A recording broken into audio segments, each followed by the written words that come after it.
start by kind of introducing yourself and telling, the world who you are. Mm.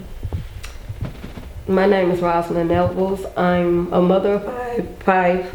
My youngest son is Brandon Nevels, and I'm here to get justice for him on behalf of him being in a burn crime hate situation.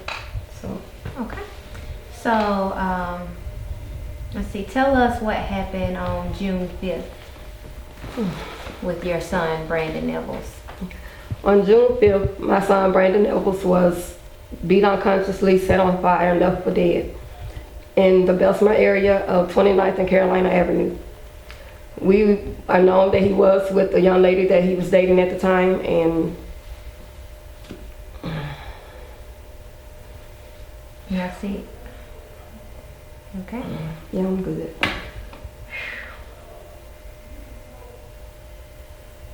We're not sure of everything that happened, but we did talk to him hours prior to him being put in this situation.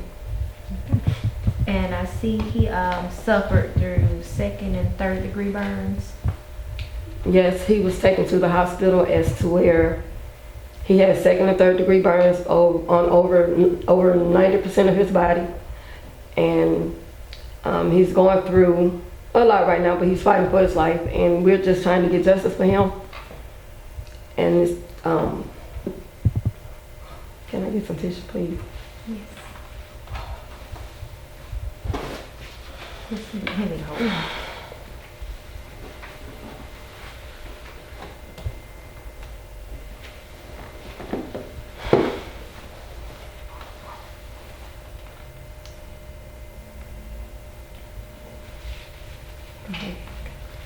All right, so as a mother, can you tell us a little bit how did, this situation make you feel? I'm angry, hurt, upset. It's evil to do somebody like that. And to have to watch my child go through this and suffer with so much pain and hurt, it's a bad feeling. It's a hurtful feeling. And anybody that know him, they know he's a good person, loving, caring, respectable, and he don't deserve this. Okay, and I see you have some a before picture of him. You want to kind of show to what he looked like before. Okay, his before picture is right here. And this is his picture after.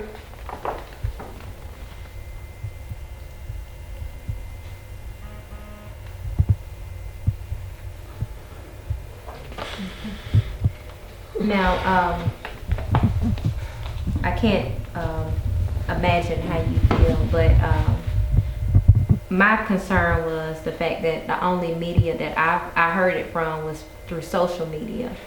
So, how did, let's talk a little bit about that. Okay, well, my main concerns with that is that it never went public, it never went to the media, which I don't really understand. The fact that this is a serious crime, and it's like a domestic violence, and it's something when it comes, if it was when men doing it to women, it'll be something done, but it's like a woman doing this to a young man, and nothing's being done about it. So I want my voice to be heard on behalf of my son, and I want justice served. So tell us a little bit, how is Brandon doing right now?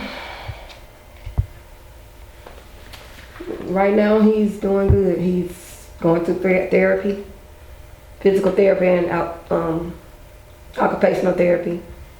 He's getting his strength back in his legs. He's talking a little bit. He's scared. He's scared that they'll come back looking for him. So that's why I really want to get things done. And can you tell me, what are the police doing about this? This is Bessemer City Police Department? Yes, Bessemer City is working on the case, but we haven't had no charges made, no arrests made. they have had some recordings and stuff given to them. Brandon has spoken to them. He given names and place where he was, but nothing has been done about it.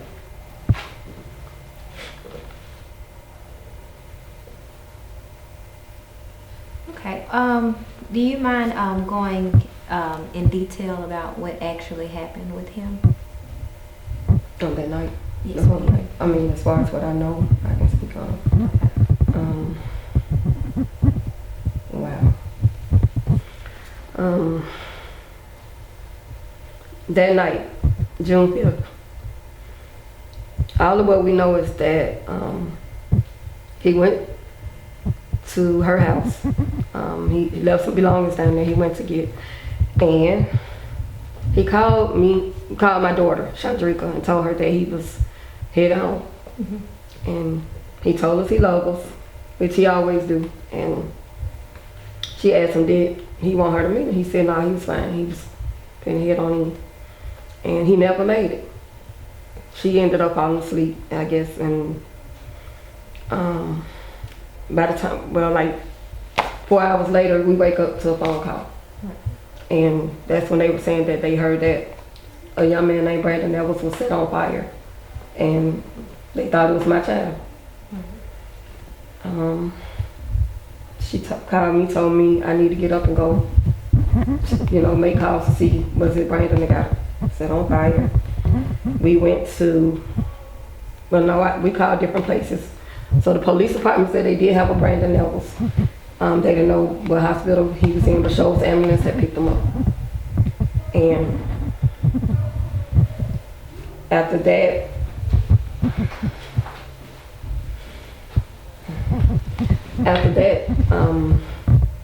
we called, we found out what hospital he was in.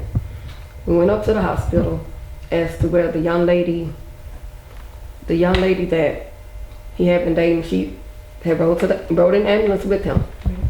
But she never called us. So she was with him when this tragic accident happened? Yes, but she never called us. Right. This 3-4 hours later, she never even called to let us know he was at the hospital. And she have all of our numbers, no phone calls, no nothing. So my niece made it to the hospital before we did. She told her she didn't know what happened. She was over in another area. She wasn't even at the house. But then later on, she told me that the incident where he was in a car, left with some people, went to a party, came back, he was set on fire and pushed out the car. Wow. And she told somebody else that he set himself on fire. Well, that's what she started telling the police department. Well, she told them that story first about the car incident, then she turned around and told him he set himself on fire.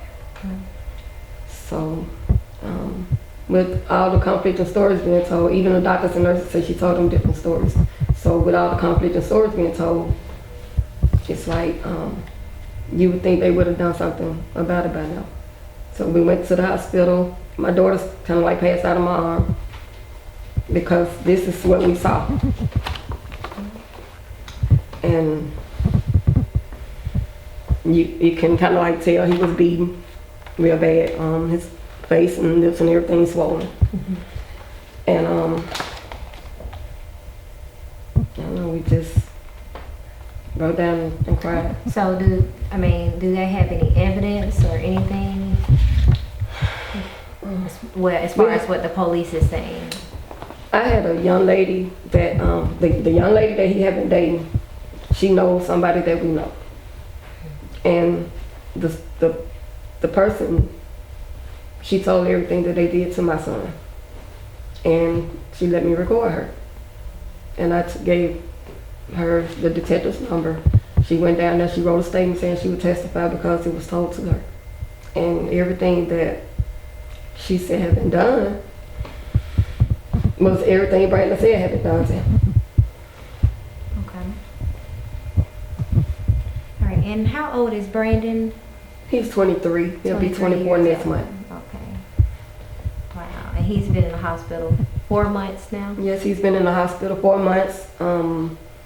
I I never met the detective when he was in the hospital. I only communicated with him through phone, and it was always mostly like me having to call him. Right. And it would take him like a week or two to return my phone calls, and I didn't get a police report till 2 months after he was in the hospital. And you know, they're supposed to be ready 2 to 3 days. I didn't get one up until 2 months.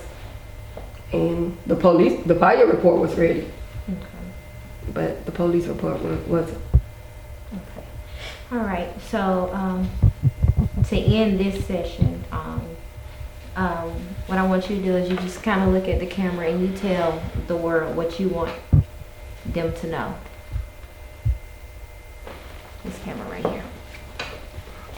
I would like all of you to take into consideration that this could have been one of your children or somebody, one of your loved ones, someone close to you that could have been through the same thing or something worse.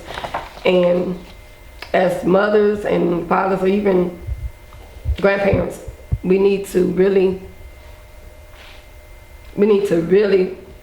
know who our kids are dealing with, who they're around, because with what my son is going through, I really want the world to share this and get it out there because I want justice for my son. And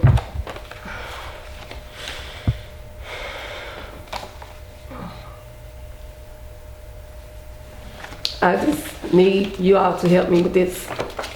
And I want you all to take in consideration, it could have been one of yours.